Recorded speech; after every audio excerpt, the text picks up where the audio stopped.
Assalamualaikum warahmatullahi wabarakatuh. Salam sejahtera untuk kita semua. Selamat siang para pemirsa, senang sekali dapat berjumpa pada kesempatan kali ini. Perkenalkan, saya adalah Dr. Anissa Dinda yang akan menjadi pembawa acara kanal podcast hari ini. Selamat bergabung di kanal podcast Yayasan Dokter Spesialis Kardiovaskular Indonesia atau yang sering disingkat Yayasan Perki. Kanal podcast ini ditunjukkan untuk menyebarluaskan informasi-informasi mengenai masalah kesehatan, terutama masalah-masalah yang berhubungan dengan penyakit jantung dan pembuluh darah. Pada podcast perdana ini, kami memilih pembahasan mengenai penyakit yang sangat banyak kita temui di kehidupan sehari-hari di masyarakat, yaitu penyakit darah tinggi atau yang sering disebut dengan hipertensi. Dalam kesempatan kali ini, saya akan berbincang dengan narasumber kita yang merupakan seorang dokter spesialis penyakit jantung yang sangat ramah dan sangat ahli di bidangnya, yaitu Dr. Bagus Andi Pramono, spesialis jantung dan pembuluh darah. Beliau menyelesaikan pendidikan dokter spesialis jantung dari Universitas Gadjah Mada, Yogyakarta tahun 2015, dan saat ini adalah ketua dari kelompok kerja hipertensi Perhimpunan Dokter Kardiovaskular Indonesia. Sehari-hari, beliau bertugas di Rumah Sakit Umum Daerah Panembahan Senopati Bantul, RS Universitas Islam Indonesia Yogyakarta, dan RS Bayangkara Polda Yogyakarta. Nah, selamat siang Dokter Bagus, apa kabar? Masih yang dokternya baik-baik alhamdulillah. Mana dokternya? Baik. Baik juga dok, semoga kita semua dalam keadaan baik dan sehat ya dok. Ya, Iya. Terima kasih ya dok atas kesediaannya menjadi narasumber. Pada kesempatan kali ini, saya mewakili pemirsa ingin bertanya dok soal penyakit darah tinggi atau yang biasa kita sebut dengan hipertensi. Masih banyak nih orang yang belum memahami apa sih sebenarnya penyakit hipertensi itu dan bahayanya. Nah, berikut ini adalah beberapa pertanyaan yang paling sering saya atau mungkin dokter temui terkait dengan darah tinggi ya dok. Eh, yang pertama, apa apa sih sebenarnya penyakit hipertensi atau darah tinggi itu? Apakah setiap tekanan darah yang tinggi atau pasien yang memiliki tekanan darah tinggi itu pasti hipertensi? oke. Saya coba menjawab pertanyaan pertama ini ya dari Tina ya. Sebelumnya semuanya semoga kita sehat-sehat selalu ya. Nah, mengenai hipertensi ini ya yang biasa disebut dengan tekanan darah. Ya, mengapa kita sebut sebagai tekanan darah? Karena kita mengenal sebenarnya ada dua komponen ya dalam tekanan darah ya, yaitu pertama adalah dan diastolik. Diastolik adalah eh, tekanan yang di atas ya, yang misalnya 120/80, maka yang tekanan yang di atas 120 itu adalah tekanan sistolik, di mana dia adalah merupakan sebuah eh, tekanan pada saat kontraksi jantung ya, sama ventrikel. Dan yang kedua adalah tekanan diastolik. Tekanan diastolik adalah tekanan pada saat pengisian jantung kiri ya, ventrikel kiri. Dan biasanya dia memang lebih rendah tekanannya dibandingkan dengan tekanan. Nah, kita sebut sebagai tekanan darah. Dia adalah ketika tekanan darah sistolik dan diastolik ini meningkat. Batasannya adalah berdasarkan hampir semua konsensus dan juga guideline itu biasanya adalah di atas 140 mm air rasa per 90 mm air rasa. Nah, itu kita sebut sebagai tekanan darah tinggi. Nanti sebenarnya ada stage-nya atau grade-nya ya. Kalau grade 1 itu biasanya nanti 100 sampai maksimal adalah sekitar 100, 140 sampai 159 ya. Sedangkan grade 2 itu adalah di atas 160. Kita sebut sebagai grade 2 dari ya. Ini merupakan masalah yang kesehatan yang lumayan banyak ya di masyarakat karena banyak sekali sebenarnya yang mengalami berdasarkan Riskesdas ya, riset kesehatan dasar yang dilakukan kesehatan pada tahun 2019, ternyata sekitar 34,1% penduduk yaitu di atas 18 tahun mengidap penyakit ini. Dan ternyata hanya kurang lebih sepertiga yang mengetahui bahwa dia mempunyai tekanan darah yang tinggi ya. Nah, dari sepertiga ini ternyata hanya kurang lebih separuh saja yang berobat ya. Dan kita lebih prihatin lagi ketika kita tahu bahwa dari separuh yang berobat ini ada kurang lebih hanya kurang dari 50% yang terkontrol tekanan darah. Sehingga ini merupakan masalah yang banyak sekali di masyarakat. Satu adalah problem diagnosis dan diagnostik. Kemudian yang kedua adalah problem yang lain dari tekanan darah. Ini adalah ternyata masih banyak masyarakat yang belum terkontrol tekanan darah. Concern dari kita, dari Perhimpunan Dokter Spesialis Kardiovaskular Indonesia untuk lebih menggalakkan awareness masyarakat terhadap tekanan darah ini. Nah, karena kita tahu bahwa tekanan banyak sekali komplikasi. Semua yang ada pembuluh darahnya, ketika dia ada tekanan darah tinggi di atas 40 itu pasti merupakan sebuah target, dan sebuah target sasaran bagi tekanan darah tinggi ini untuk merusak organ. Itu udah kepingan. Wah, iya dok. Jadi tekanan darah tinggi itu ketika kita punya sistol itu lebih dari 140 ya dok, dan diastolnya di atas 90, betul ya dok? Terus, Eh, nah dok, kan banyak nih dalam praktek kita sehari-hari ketemu pasien. Dok, saya itu tensinya sekali waktu 150 dok per 90. Tapi nanti kalau diukur lagi kadang 120 per 80, terus 140 per 90 lagi. Itu berarti saya hipertensi, Dok. Ini kembali lagi ke masalah definisi ya, Dok, berarti. ya. Jadi tadi saya sudah sedikit menyinggung ya mengenai problem di masyarakat, yaitu antara lain adalah mendiagnosis penyakit hipertensi. Jadi sebenarnya tidak serta-merta ketika seseorang tersebut kita periksa di klinik, kemudian tekanan darahnya di atas 140, itu pasti tekanan darah. Ya. Banyak hal yang lain yang sebenarnya harus kita pastikan dari pasien. Misalnya apakah cara kita untuk memeriksa tekanan darah itu sudah sesuai dengan pedoman umum. Ya. Karena sebenarnya syaratnya itu banyak sekali ya untuk periksa tekanan darah ini. Jadi, pertama adalah dari alatnya dahulu. Apakah alatnya tersebut sudah terkalibrasi? Nggak masalah ini mau periksa tekanan darah dengan yang manual, bukan rasa ya, atau yang elektronik ya, yang otomatis. Asalkan terkalibrasi, berarti kita bisa mempercaya bahwa alat ini bisa untuk mengukur tekanan darah dengan valid ya. Nah, kemudian yang kedua adalah kondisi pasien ya. Pasien kita bisa membayangkan kalau habis hari-hari atau buru-buru, kemudian kita segera masukkan ke klinik ya. Kemudian setelah itu masih dimarah-marahin pula oleh kita. Gimana sih? Udah lama dipanggil nggak sini sini. Nah, kan tambah gimana gitu ya perasaannya nggak enak ya. Sehingga tekanan darahnya ya tidak akan panik ya pada saat itu. Pasien kan harus keterangan dulu ya, tidak boleh diajak ngomong ya. Kemudian sangat kita buat environment-nya juga supaya lebih tenang, supaya tekanan darah yang kita ukur pada pasien tersebut juga ya.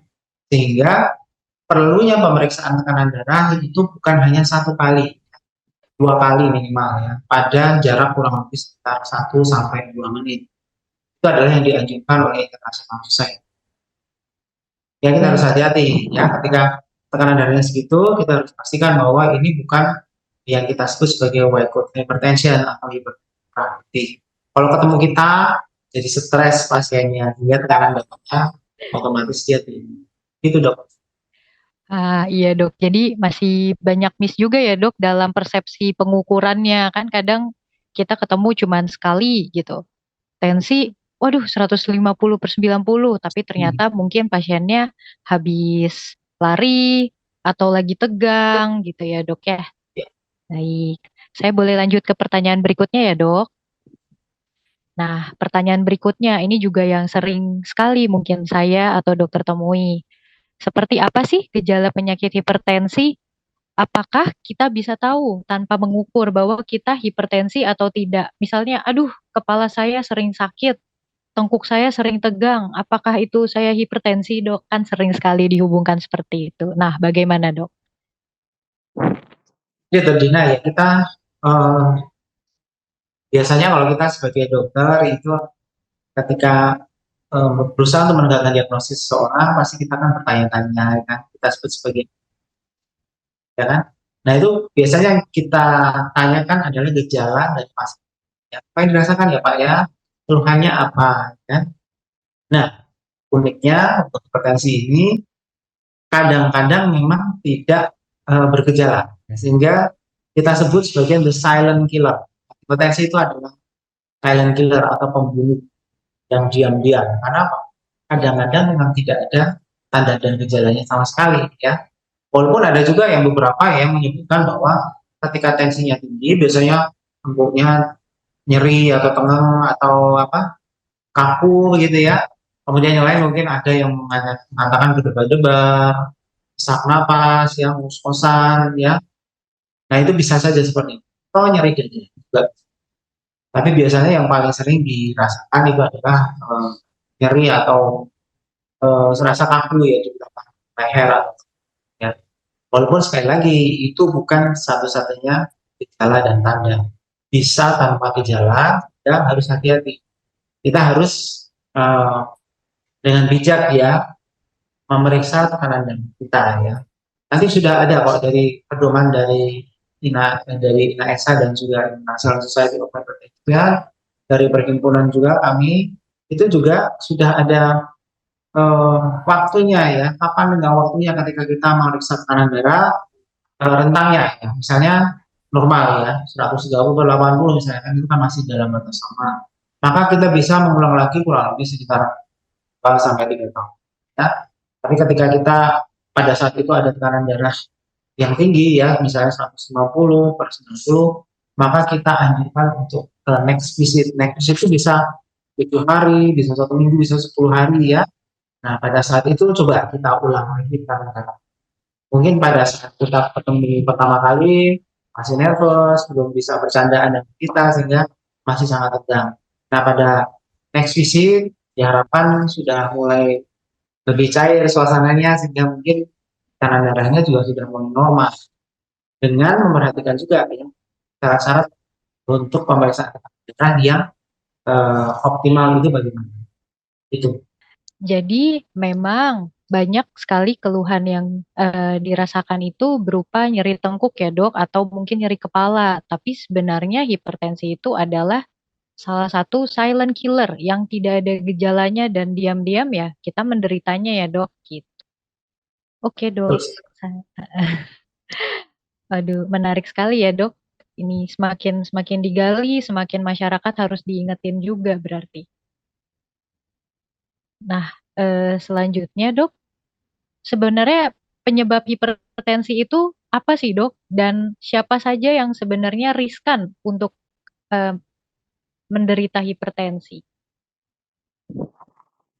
jadi hipertensi itu kan kadang-kadang kita sebut sebagai primary hypertension dan yang kedua adalah secondary hypertension yang tergantung pada kondisi dari masing-masing pasien. Kadang-kadang pasien sebelumnya tidak sama sekali tidak ada penyakit tertentu ya dan hanya memiliki mungkin dari ibu atau ayahnya atau dari keluarga itu ada yang memiliki riwayat tensi. Itu yang biasa kita sebut hypertension ya. Itu biasanya hipertensi primer seperti ini kita tidak tahu penyebabnya apa. Ya. Dan yang kedua adalah secondary hypertension. Secondary hypertension itu kan banyak.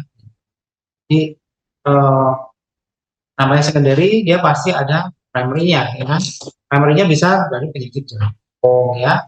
Bisa juga dari penyakit yang lain misalnya secondary dari penyakit bisa. Kemudian selain itu juga bisa juga penyakit-penyakit yang lain metabolik misalnya ataupun juga karena kebiasaan. Nah, semua penyakit tidak menular ya, termasuk hipertensi, diabetes, dan jantung, itu biasanya memang berhubungan dengan lifestyle kita ya. Lifestyle kita bagaimana ya? Banyak pasien-pasien kita sebenarnya dia dalam kondisi tidak mempunyai sejarah apapun. Tapi mengapa hipertensi? Ya mungkin karena lifestyle kita ya. Sekarang kita sering memakan junk food, ya kan? Kemudian kita tidak menjaga berat badan kita ya, sesuai dengan indeks massa tubuh yang sebisa mungkin kurang dari 24, ya kan? Nah, itu merupakan salah satu faktor faktor-faktor mengapa seseorang bisa terjangkit penyakit, termasuk juga penyakit tidak menular yang lainnya. Sehingga ketika kita uh, mengubah lifestyle kita sebenarnya bisa menghilangkan semua jenis penyakit tidak menular di seluruh dunia, ya kan? Yang banyak sekarang kita, karena kita jarang berolahraga, kita semuanya serba instan ya, kita belanja bisa juga belanja online, kita mau beli apa saja, beli makanan aja kita cukup pakai jemur sambil goler-goler, itu kan enak banget ya. Jadi, tapi itu sebenarnya merupakan salah satu faktor risiko mengapa terjadi peningkatan kasus penyakit tidak menular dan juga terutama di itu. Nah, Dok, saya penasaran, Dok. Eh, Seringkali pasien itu bilang, atau mungkin di keluarga kita sendiri ya, ketika didiagnosis dengan hipertensi, ada ucapan seperti ini. Wah, kok bisa ya saya hipertensi? Padahal saya nggak ada keturunan loh, gitu. Atau, wah dia udah hipertensi nih umur segini. Pasti nih karena mama papanya, nenek kakeknya hipertensi juga. Sebenarnya nih dok, seberapa besar sih peran genetik dalam membentuk seseorang itu hipertensi atau tidak? Masalah genetik sih ya tadi yang saya sebutkan ya, karena kurang lebih sekitar 40 sampai 60% pasien dengan hipertensi itu adalah primary hypertension. Jadi memang sebenarnya lumayan besar ya, ya pasiennya. Jadi untuk primary hypertension sendiri yang kita tidak tahu sebabnya mengapa ya pasien itu kadang-kadang juga masih muda, sama sekali tidak ada faktor pencetus yang lain atau penyebab yang lain, misalnya ada stenosis dari arterinalis misalnya kalau yang dewasa biasanya. Tapi mengapa dia bisa mengalami penyakit hipertensi? Nah, seperti itu ya. Jadi untuk persentasenya lumayan besar sih ya. Jadi uh, kalau kita bisa perkirakan sekitar 40 sampai 60% ya sekitar segitu ya. Nah, kemudian kalau yang sekarang itu kelihatannya shiftingnya adalah ke arah lifestyle ya. Jadi gaya hidup kita itulah yang menentukan mengapa seseorang itu bisa dengan mudah terjangkit penyakit tidak menular. Kita kadang-kadang kan tidak aware ya dengan pemeriksaan tekanan darah yang rutin atau mungkin tidak aware dengan pemeriksaan laboratorium. Padahal pemeriksaan laboratorium itu terutama bagi kita ya yang sudah di atas tahun, sebisa mungkin kita memang sering medical check up yang rutin. Mengapa? Karena dari situ kita bisa melihat ya apa saja sih yang kurang, apa saja sih yang berlebih dari status nutrisi dalam tubuh kita ataupun fungsi organ di dalam tubuh kita. Nah, ketika kita sudah memperbaiki itu ya, misalnya dislipidemia atau gula darah ya, kan tidak harus dengan obat dahulu kita. Nah, itu kita bisa mencegah penyakit-penyakit tidak menular. Jadi di sini ya, pentingnya dari lifestyle kita. Kadang-kadang kita memang tidak mempunyai faktor risiko tertentu, tapi karena lifestyle kita sendiri yang jarang berolahraga, kita tidak menjaga supaya lingkar perut kita kurang lebih 90 untuk laki-laki atau 80 untuk wanita ya. Nah itu seperti itulah yang harus kita apa sampaikan juga kepada masyarakat supaya awareness masyarakat mengenai lifestyle itu juga membaik. Itu dokter.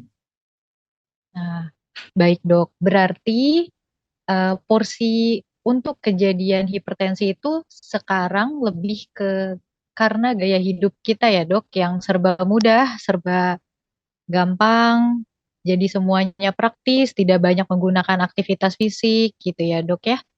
Dan berarti cara mencegahnya itu memang yang pertama adalah modifikasi dari gaya hidup, betul ya dok? Iya. Eh, nah, ini juga sering ditanyakan dok. Kalau saya hipertensi, apakah harus selalu minum obat, Dok? Ataukah saya bisa lepas obat, apakah saya akan terus-menerus seumur hidup minum obat? Nah, tadi kan dokter ada sedikit membahas tuh tentang obat, pengobatan atau pengubahan gaya hidup. Nah, bisa dijelaskan mungkin dok lebih lanjut lagi? Ya, jadi ketika seseorang sudah terdiagnosis hipertensi, apapun itu memang sebenarnya ada alurnya bagaimana cara kita untuk menata laksana pasien hipertensi. Tapi sekali lagi saya harus menyebutkan juga bahwa lifestyle modification itu adalah suatu keharusan. Jadi semua walaupun dia treatnya misalnya stage-nya mungkin baru stage 1 atau mungkin baru pre-hypertension, itu tetap harus mengedepankan lifestyle modification. Bahkan pada pasien-pasien yang muda yang kita masih bisa ya untuk tidak memberikan pengobatan sejak awal. Sebelumnya harus kita ketahui dulu risiko kardiovaskularnya bagaimana. Kalau risiko kardiovaskular nanti nol atau low maksudnya, nah itu mungkin kita masih bisa mengedepankan lifestyle modification nanti kurang lebih 2 sampai 3 bulan lagi datang kita di mana misalnya berat badannya lebih ya misalnya ya. BMI-nya misalnya 30 obes. Nah, coba diturunkan dengan apa dok? Banyak hal ya kita bisa dengan rajin aktivitas fisik, diet seimbang atau mungkin cobalah diet-diet yang lainnya. Kita biasanya kalau yang hipertensi itu adalah DASH ya, dietary approach to stop hypertension atau mungkin Mediterranean diet ya. Nah di situ kemudian istirahat yang cukup, kemudian mengelola stres, tidak merokok, itu adalah hal-hal yang memang harus dilakukan untuk lifestyle modification pada pasien hipertensi. Ya. Kemudian ketika memang sudah harus minum obat, dan media ya, ini menjadi masalah ya bagi kita ya karena kadang-kadang hipertensi ini satu pasien tidak cukup hanya satu obat ya. Bahkan secara guideline sekarang kita memberikan minimal adalah 2 3 macam obat pada pasien dengan stage 1 hypertension. Sehingga ketika pasien tersebut sudah mempunyai teman-teman yang lain ya penyakit tidak menular yang lain, maka obat-obatan yang harus dikonsumsi pasien tersebut juga akan banyak ya berlebih. Nah disinilah tantangan kita sebagai petugas kesehatan dan juga mungkin supporting untuk pasien-pasien tersebut, keluarganya misalnya atau temannya, yaitu mengingatkan ya supaya namanya hipertensi itu tidak sembuh ya, tapi bisa dikontrol dengan baik. Tidak usah takut, apalagi nanti dengan pengobatan tersebut menyebabkan gangguan pada ginjalnya. Karena selama ini yang kita lihat kan seperti itu ya, pasiennya, aduh dok kalau saya minum obat banyak-banyak nanti ginjal saya gimana ya. Untuk itulah harus kontrol rutin ya.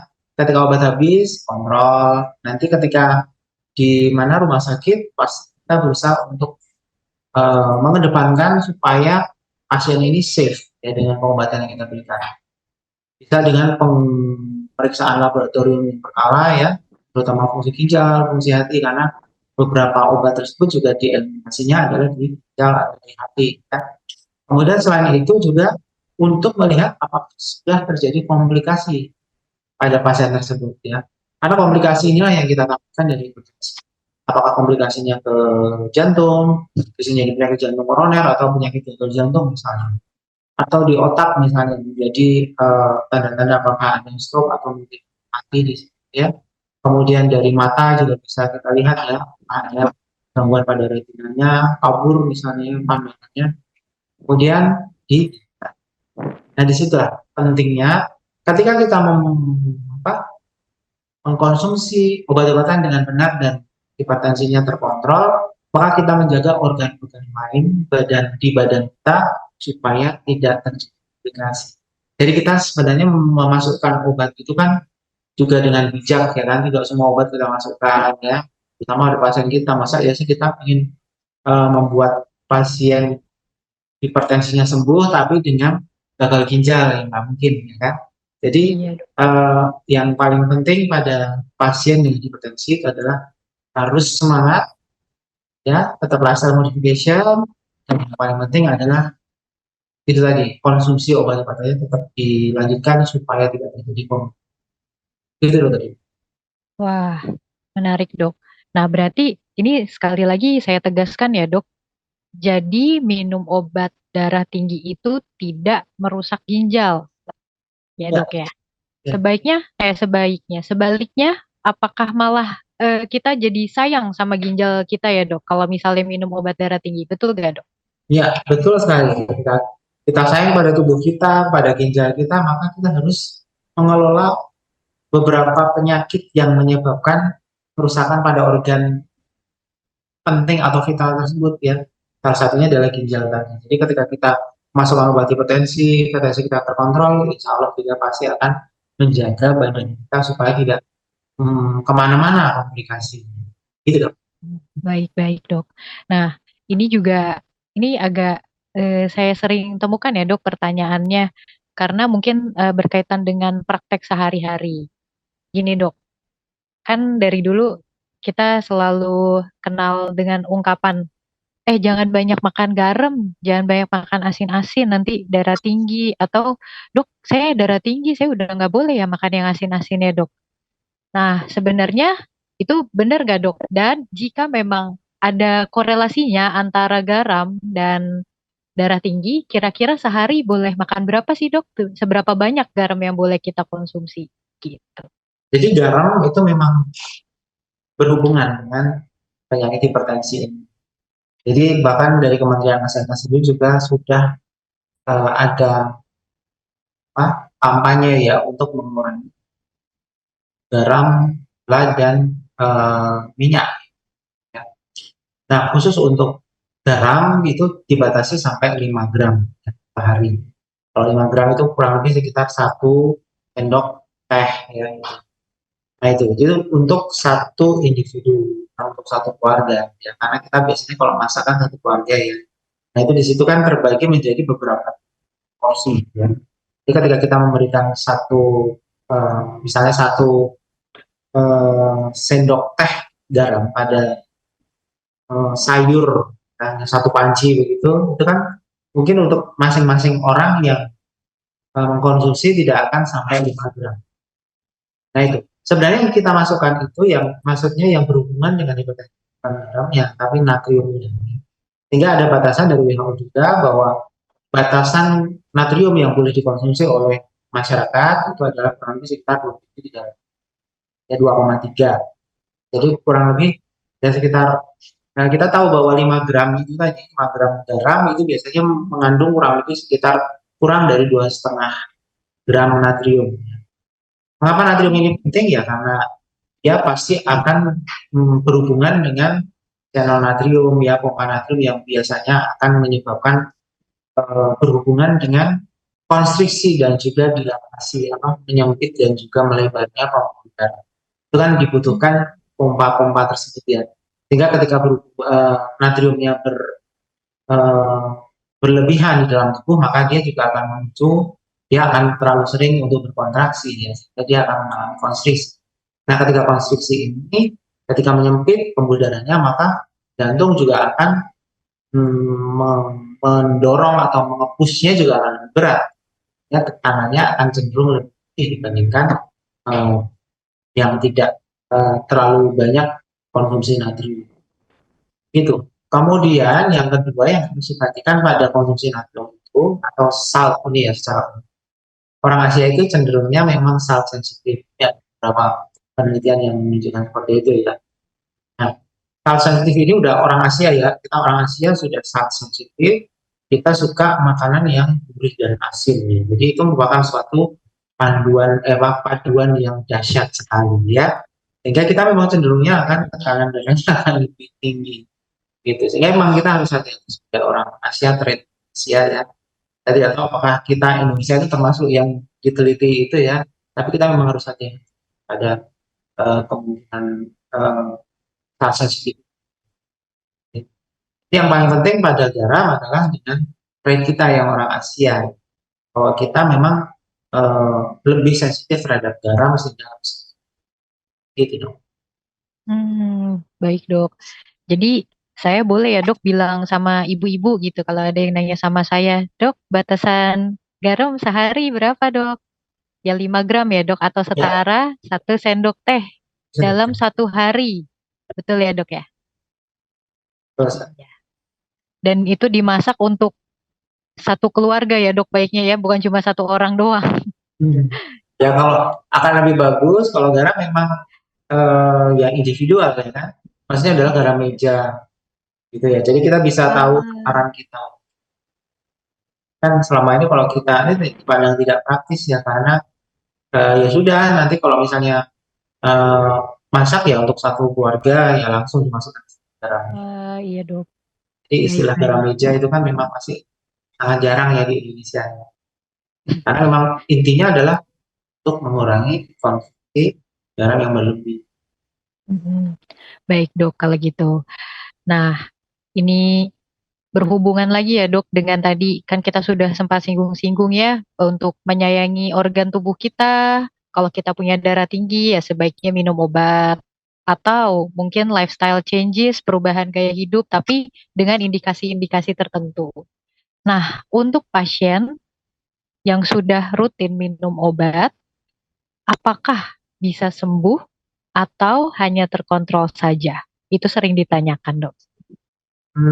Ya belum tentu ya, belum tentu sebenarnya. Maka dia hanya bisa dikontrol saja ya.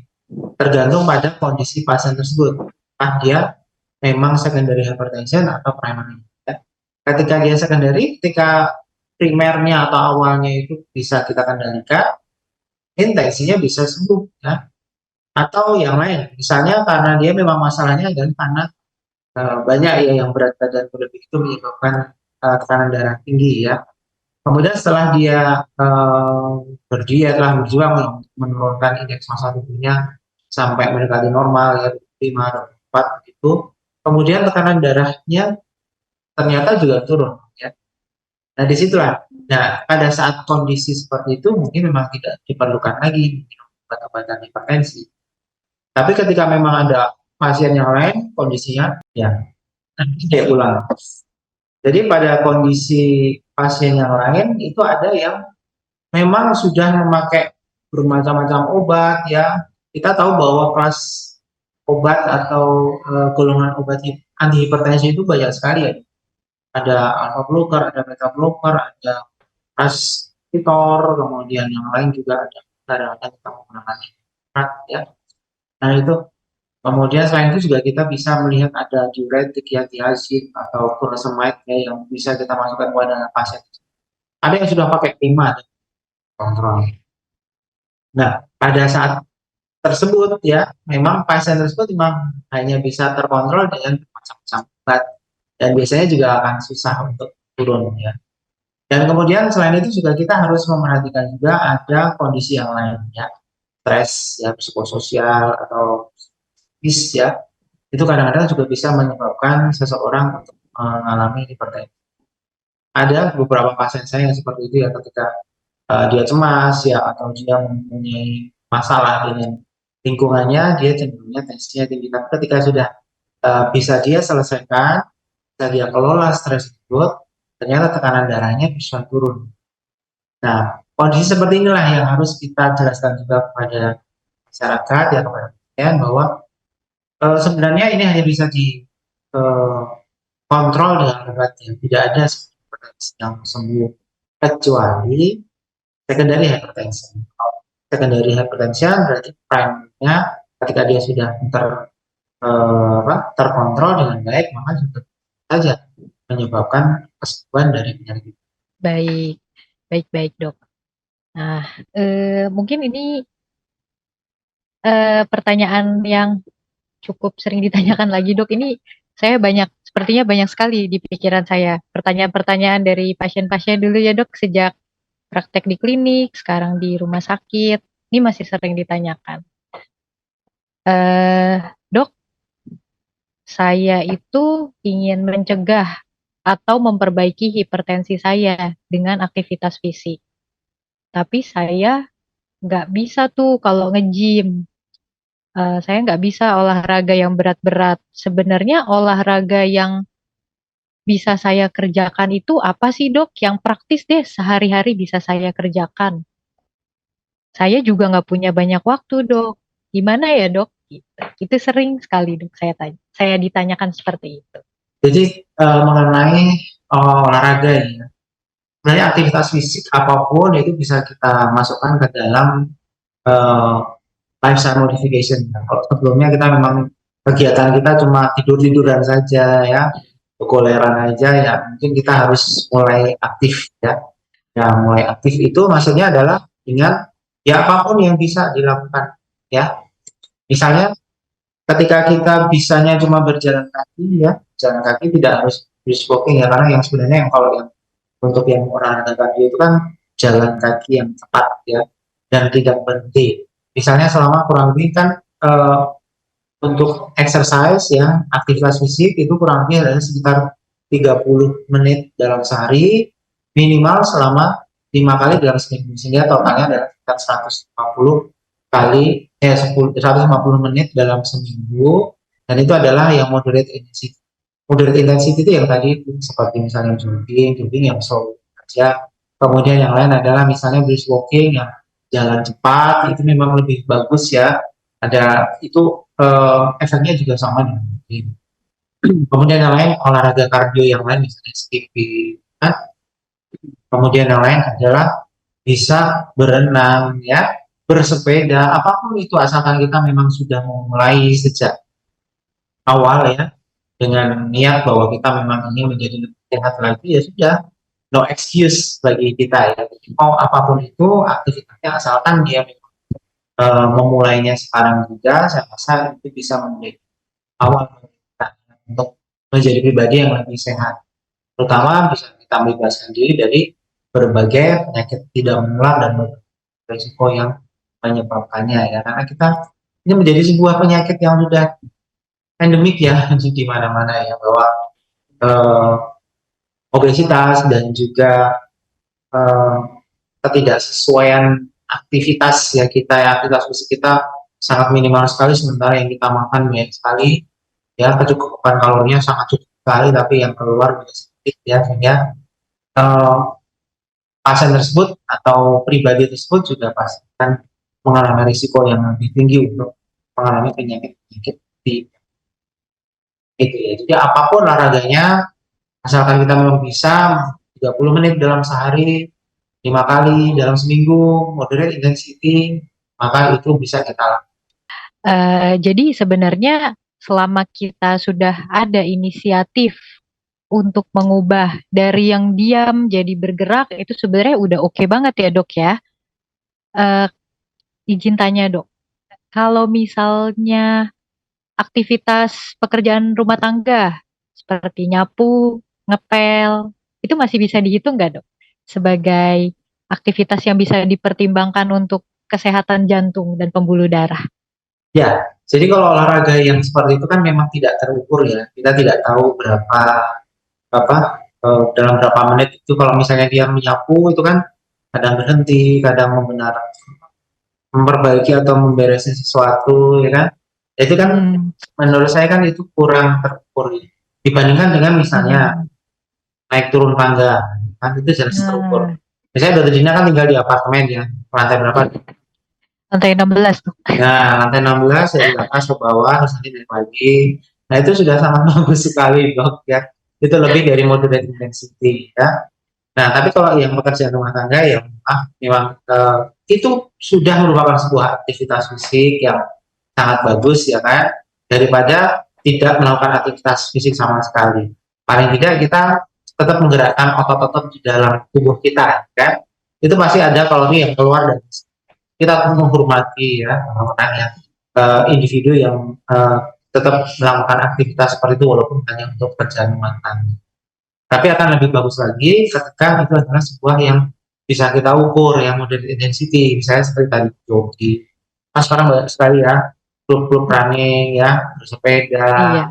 Itu kan selain fun juga kita bisa mengeluarkan energi yang cukup. Kita juga tetap menjaga supaya tubuh kita dalam indeks massa tubuh yang masih aman. Wah, sepertinya sudah terjawab semua ya, Dok, pertanyaan-pertanyaan yang sering ditanyakan oleh pasien-pasien, oleh masyarakat, keluarga-keluarga terdekat kita ya, Dok. Gitu. Eh, jadi saya izin untuk menyimpulkan semuanya ya, Dok ya. Jadi iya, jadi hipertensi atau tekanan darah tinggi itu adalah ketika tekanan darah kita sistol itu di atas 140 dan diastol di atas 90. Tapi tidak semua angka yang tidak semua kali kita diukur di atas 140/90 itu tidak selalu hipertensi. Karena untuk menegakkan hipertensi atau tensi yang tinggi itu sendiri ada syarat-syaratnya. Contohnya, pengukuran tidak boleh dilakukan dengan keadaan kita stres atau kita habis lari, dok ya. Dan harus dilakukan pengulangan. Setelah misalnya di pengukuran pertama tensinya lebih dari 140/90, katakanlah 150/100. Nah, itu harus diulang lagi ya, Dok, dalam 1 sampai 2 menit kemudian dengan kondisi pasien rileks, kemudian baru diukur kembali. Nah, ketika sudah terukur 2 kali lebih dari 140/90, itu berarti kemungkinan hipertensi ya, Dok. Betul? Hipertensi itu sering sekali tidak bergejala. Makanya hipertensi itu dikatakan silent killer. Tapi banyak juga pasien yang datang dengan keluhan seperti nyeri kepala atau nyeri tengkuk. Cuma untuk yang tidak bergejala itu yang harus hati-hati karena sebenarnya hipertensi itu adalah dilihatnya dari tensi ya, Dok, bukan cuma gejala saja gitu. Karena saking banyaknya kasus yang tidak bergejala. Untuk penyebab penyakit hipertensi itu jadi karena ada 2 jenis hipertensi, betul ya, Dok ya? Ada primary hypertension dan secondary hypertension, di mana primary hypertension itu adalah tiba-tiba saja gitu tensi tinggi tanpa ada penyakit lainnya, sementara secondary hypertension itu dilatar belakangi adanya penyakit lain seperti misalnya gangguan ginjal, gagal ginjal, atau ada penyakit jantung gitu. Nah, untuk penyebab primary hypertension sendiri ada banyak faktor, termasuk di dalamnya ada faktor genetik dan juga faktor lifestyle ya, Dok. Nah, untuk faktor lifestyle ini ada banyak, seperti misalnya kita tidak menjaga berat badan, kita tidak menjaga pola hidup, tidak manajemen stres, dan juga kita mungkin makan pola makannya tidak teratur dengan diet yang tidak seimbang, misalnya terlalu banyak lemak, terlalu banyak garam, itu juga berkontribusi ya, Dok, terhadap terbentuknya penyakit hipertensi pada seseorang. Gitu. Nah, untuk bisa dicegah atau tidak, ya tentu saja bisa dicegah ya, Dok, dengan ya tadi yang dibilang adalah dengan lifestyle modification, dengan mengatur berat badan agar tidak melebihi BMI yang normal, mengatur lingkar perut. Ya, untuk laki-laki tidak boleh lebih dari 90 cm, untuk perempuan tidak boleh lebih dari 80 cm, dan mengubah dietnya menjadi rendah garam. Nah, rendah garam yang dikatakan rendah garam secara praktek itu adalah kurang dari 5 gram per hari garam atau kurang dari 1 sendok teh garam. Nah, kemudian untuk eh, yang sudah terdiagnosis dengan hipertensi, apakah harus selalu minum obat atau tidak? Ya, pada kebanyakan kasus harus ya, Dok ya, harus banyak minum obat, tapi menimbang-nimbang lagi dari resiko kardiovaskulernya. Apabila pasiennya muda dengan resiko kardiovaskuler yang rendah, bisa dicoba untuk perubahan gaya hidup terlebih dahulu. Tapi selebihnya ya harus dengan obat, di mana obat itu kemungkinan untuk sekarang bisa lebih dari 1 jenis ya, Dok. Nah, apakah hipertensi bisa sembuh atau tidak, itu tergantung. Tergantung oleh latar belakangnya. Apabila hipertensi terjadi di latar belakangi dengan penyakit lain, apabila penyakit lainnya sudah resolve, seharusnya bisa sembuh. Tapi kembali lagi ke penyakit yang mendasari dan juga ke pasiennya sendiri. Gitu. Karena ada pasien yang sangat peka dengan lifestyle modification, modifikasi diet, gaya hidup, itu bisa tensinya kembali dan tidak diperlukan antihipertensi. Tapi pada kebanyakan kasus juga harus tetap berlanjut ya dok untuk lebih kita lebih concern sama organ-organ lain karena ketika kita tidak minum obat hipertensi dan memaksa terus tensi kita tinggi akan banyak organ yang menjadi target seperti misalnya yang tadi dokter sudah sebutkan mata, bisa gangguan retina, bisa juga di otak menyebabkan stroke, bisa juga di jantung menyebabkan serangan jantung dan bisa juga membuat membuat ginjal kita rusak ya dok karena tekanan darah yang tidak teratur gitu. Dan selain itu ini tentu saja mematahkan stigma orang-orang bahwa kebanyakan minum obat itu bisa menyebabkan ginjal rusak karena sebenarnya meminum obat hipertensi adalah untuk merawat ginjal. Nah, lalu kemudian eh, eh, nah eh, sepertinya sih sudah ya. Satu lagi ya dok untuk anjuran aktivitas fisik buat kita yang ingin merawat diri dengan tensi yang masih baik, bagaimana supaya tidak hipertensi ataupun untuk orang-orang yang hipertensi dan masih bisa aktivitas fisik dan ingin memperbaiki tensinya, kita bisa aktivitas fisik lebih baik dengan aktivitas yang intensitas sedang yang bisa kita ukur. Misalnya dengan naik turun tangga atau dengan berjalan cepat atau yang namanya brisk walking selama 30 menit 5 kali dalam seminggu ya dok. Jadi ya sebenarnya bisa dengan kita mulai dari small steps dulu, langkah-langkah kecil seperti misalnya tadinya kita males-malesan, kita sekarang mulai bergerak, mengerjakan pekerjaan rumah tangga, tapi akan lebih baik jika kita melakukan aktivitas fisik yang bisa kita ukur intensitasnya. Gitu ya, Dok. Ya. Baik. Nah, dari dokter apa ada yang ingin ditambahkan lagi, Dok? Kira-kira info-info lainnya? Saya rasa sudah sangat lengkap sekali tadi kita diskusikan tadi ya. Sudah demikian penjelasan dari Dokter Bagus. Akhir kata, mungkin kita berpisah di sini dulu ya, Dokter. Ya. Iya. Terima kasih banyak ya dok hari ini atas penjelasannya. Penjelasan dokter Bagus itu sangat mendetail dan sangat eh, cocok untuk baik kalangan yang dokter maupun yang awam. Jadi applicable, bisa diaplikasikan sehari-hari.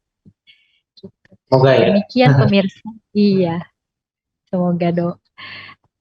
Dari dokter ada lagi dok sepatah dua patah kata untuk pemirsa? Ya, saya rasa kembali mengingatkan bahwa ini hipertensi dan ya penyakit yang sebenarnya banyak, tapi masih sangat underdiagnosed. Ya kita harus hati-hati pada penyakit ini. Intinya adalah semua penyakit, semua penderita pasien itu memang harus bersabar ya dalam meminum obatnya dan harus konsisten supaya yang kita cegah adalah supaya kedepannya nanti tidak terjadi banyak hal yang berhubungan dengan kerusakan organ target ya. Kita kadang-kadang ngeri ya melihat ada beberapa tensinya.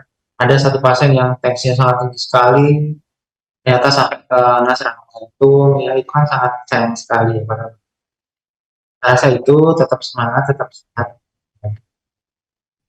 Baik, kalau begitu, demikian. Semoga bincang-bincang kita kali ini dapat memberikan manfaat dan informasi yang tentu saja bisa kita aplikasikan sehari-hari untuk kita semua. Di akhir kata, saya Dr. Anissa Dina mengucapkan terima kasih bersama Dr. Bagus. Ya. Assalamualaikum warahmatullahi wabarakatuh.